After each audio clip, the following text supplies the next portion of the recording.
Dua orang tewas akibat terbakarnya kios penjual gas LPG dan ponsel di Pematang Siantar, Sumatera Utara, Minggu siang.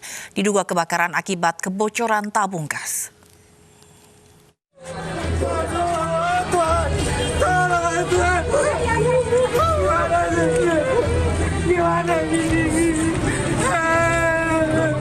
Tangis keluarga korban pecah ketika melihat dua jenazah korban terbakar. Diduga kedua korban kebakaran tidak bisa menyelamatkan diri dan ditemukan tewas dalam posisi berpelukan. Kedua jenazah korban langsung dievakuasi petugas. Terbakarnya sebuah kios gas LPG sekaligus tempat tinggal di Jalan Sisingamangaraja, Pematang Siantar, Sumatera Utara ini terjadi pada Minggu siang. Sedangkan penyebab kebakaran masih dalam penyelidikan polisi. Kita selidiki, ya kan, informasi sampai sedetil mungkin untuk awal muasal api. Informasi ada dua orang. Yang pertama adalah Ani, itu aslinya orang dari Ani Lauli dari Kisaran. Kemudian satunya lagi Linda Borustemayang, itu dari Sibolga. Jadi berdua lah orang yang tinggal di sini dan mengontrak rumah tersebut. Selain mengakibatkan dua korban tewas, pemilik usaha mengalami kerugian hingga ratusan juta rupiah. Dari Pematang Siantar, Sumatera Utara, Dharma Setiawan, iNews melaporkan. 3 rumah hangus terbakar di Kecamatan Tempe, Kabupaten Wajo, Sulawesi Selatan. Penyebab kebakaran diduga akibat arus pendek listrik dari salah satu rumah warga.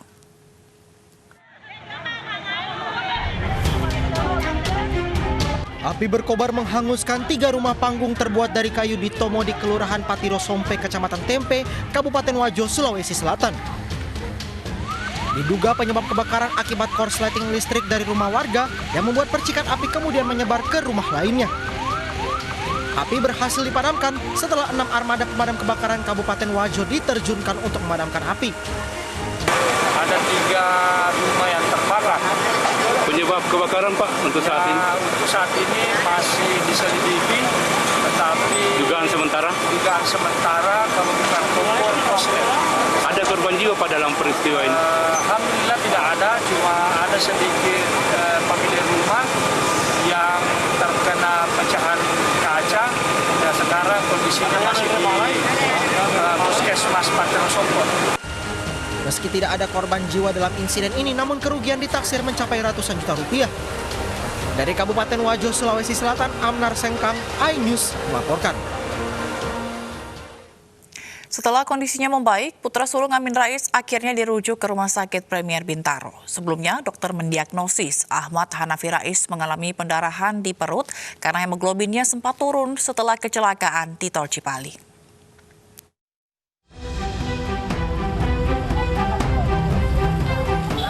Putra sulung Amin Rais akhirnya dirujuk ke Rumah Sakit Premier Bintaro setelah 17 jam dirawat di rumah sakit di Purwakarta, Jawa Barat. Ia dibawa didampingi keluarga. Kondisinya baik, kalau dia kondisinya buruk dia nggak boleh pulang. Tidak ada pasien dalam kondisi buruk diizinkan pulang dari rumah. Berarti rencananya ini akan dibawa langsung ke rumah sakit atau ke rumah dulu atau seperti apa? Harusnya ke rumah sakit rujukan dulu yang dekat rumah. Itu nanti rumah sakit yang dekat rumah itu membolehkan pulang atau tidak. Berarti ya? Hemoglobinnya udah stabil ya, Pak? Nggak ada luka terbuka, nggak ada luka dalam, nggak ada. Sebelumnya, Hanafi Rais sempat dirujuk ke Rumah Sakit Siloam Purwakarta karena ada penurunan hemoglobin. Saat itu dokter mendiagnosis adanya pendarahan di perut karena benturan dari kecelakaan.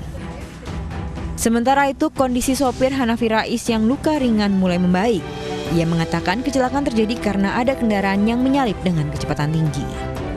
Ini dengan kecepatan tinggi, jadi ada kendaraan yang mengambil lajur kanan untuk menyalip depannya, kita nggak sempat menghindar. Jadi kita nabrak, terus juga ditabrak juga dari belakang. Kecelakaan putra Amin Rais terjadi pada Minggu dini hari di kilometer 112 ruas tol Cipali, Subang, Jawa Barat. Saat itu sebuah kendaraan menabrak dan membentur kendaraan yang ditumpangi Hanafi Rais dari arah Cirebon ke Jakarta. Akibatnya Hanafi Rais terluka di kening dan memar di perut. Dari Purwakarta, Jawa Barat, Irwan, iNews melaporkan. Polisi selidiki dugaan kelalaian terkait tewasnya seorang lansia akibat terperosok dan terjepit badan kapal. Dua operator jembatan perlintasan gangway pintu masuk dermaga 3 Pelabuhan Merak Cilegon, Banten diperiksa intensif.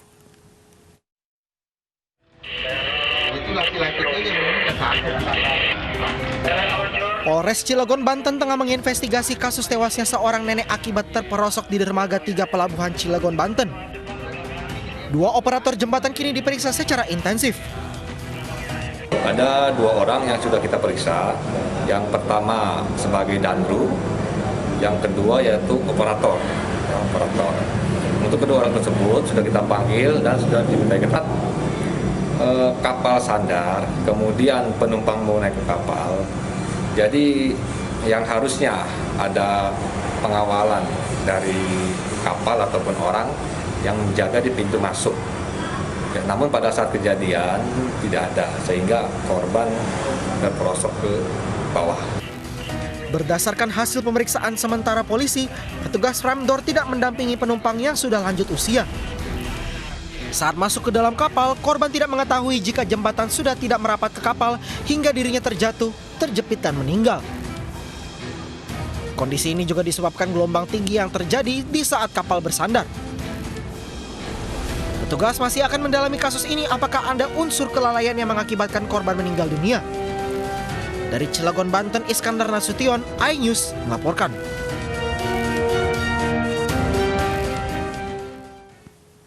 Jenazah Chai Changpan diotopsi di Rumah Sakit Polri Kramat Jati, Jakarta Timur. Buronan narkoba tersebut ditemukan tewas, diduga bunuh diri di gudang pembakaran ban di Jasinga, Bogor, Jawa Barat. Jenazah buron terpidana narkoba Chai Changpan diotopsi di Rumah Sakit Polri Kramat Jati. Sebelumnya, Chai Changpan yang kabur dari lapas Tangerang pada 14 September lalu ditemukan tewas gantung diri di gudang pembakaran ban di Jasinga, Bogor, Jawa Barat. Jenazahnya ditemukan pukul 10.30 waktu Indonesia Barat pada Sabtu pagi.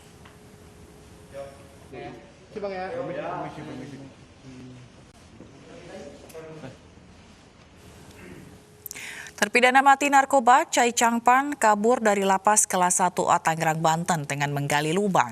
Chai Changpan kemudian melarikan diri ke hutan Tenjo di Kabupaten Bogor, Jawa Barat.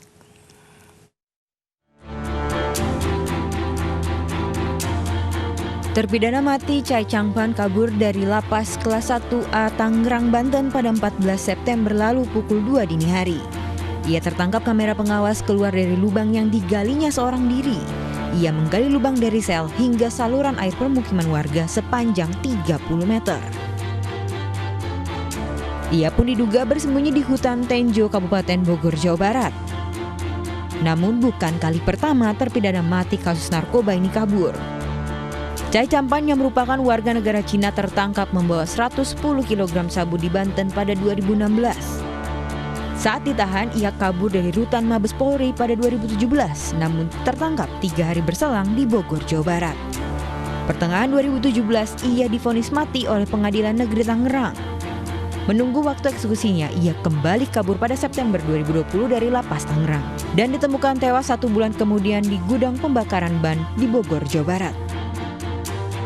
Sementara dari penyelidikan, ternyata kaburnya Chai Changpan dari lapas Tangerang dibantu 2 petugas lapas dengan hanya dibayar Rp100.000. Keduanya menyediakan pompa air yang dipakai untuk menggali lubang dari kamar sel Chai Changpan.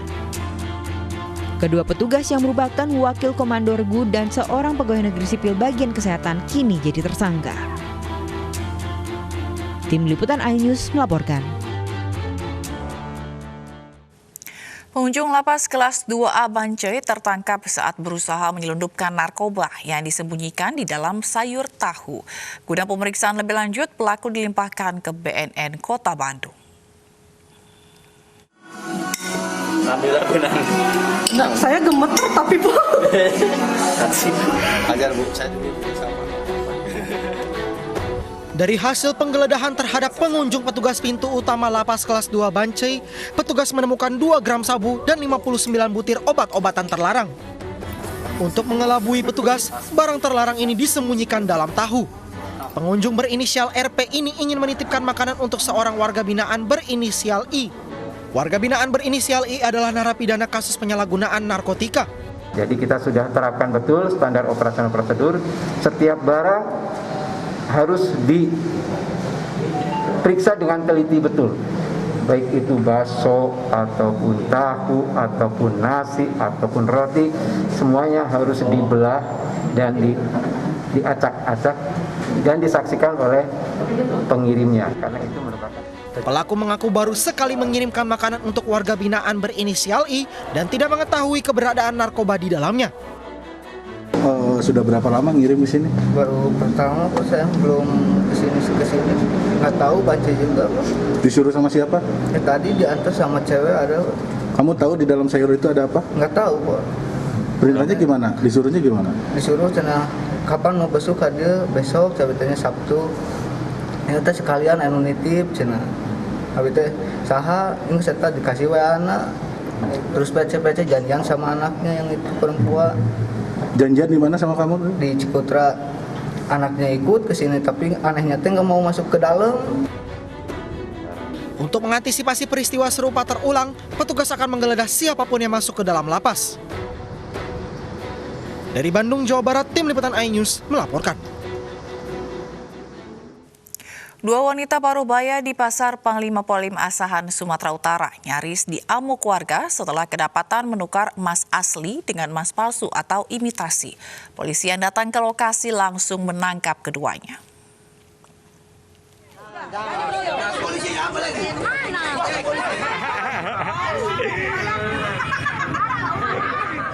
Dua orang wanita Parubaya ini hanya bisa tertunduk saat warga mengamuk di Pasar Panglima Polim, Kisaran, Asahan, Sumatera Utara. Beruntung aparat kepolisian dari sektor kota Kisaran tiba di lokasi kejadian dan mengamankan pelaku untuk menghindari amukan massa. Keduanya diamankan karena menukar emas cincin asli milik salah satu warga dengan kalung imitasi. Peristiwa ini terungkap setelah korban tersadar saat tiba di rumah bahwa emas aslinya telah tertukar dengan emas palsu atau imitasi usai berbelanja di pasar. Ya, apa mak? Cincin mama kok diambil orang mak? Tukaran sama rantai. Rantainya itu apa bang? Palsu. Iyalah, imitasi lah. Sadarnya di rumah ya? Besar. Besar. Oh, sadarnya di rumah? Iya. Kemudian jumpa pelakunya di mana? Dipajak. Dipajak. Pelakunya waktu dipajak sedang ngapain? Sedang mau cari mangsa juga lah. Oh, ada korban juga tadi barusan? Oh, jadi kakak tanda orangnya? Tanda, gitu? saya tarik badannya. Sini kamu yang nyopet cincin saya itu. Enggak, kata juga. Tolong, minta tolong aku. Itu ditarik sama orang pajak. Dia emang kayak dapat. Pelakunya? Ya orang dua itu. Untuk pemeriksaan lebih lanjut, kedua pelaku dibawa petugas kepolisian ke Mapolsek Kota Kisaran untuk dimintai keterangan bersama korban. Dari Asahan, Sumatera Utara, Ulil Amri, iNews melaporkan. AC Milan keluar sebagai pemenang pada laga derby della Madonnina melawan Inter pada pekan keempat Serie A Italia. Selengkapnya sesaat lagi, jangan kemana-mana, tetaplah bersama kami.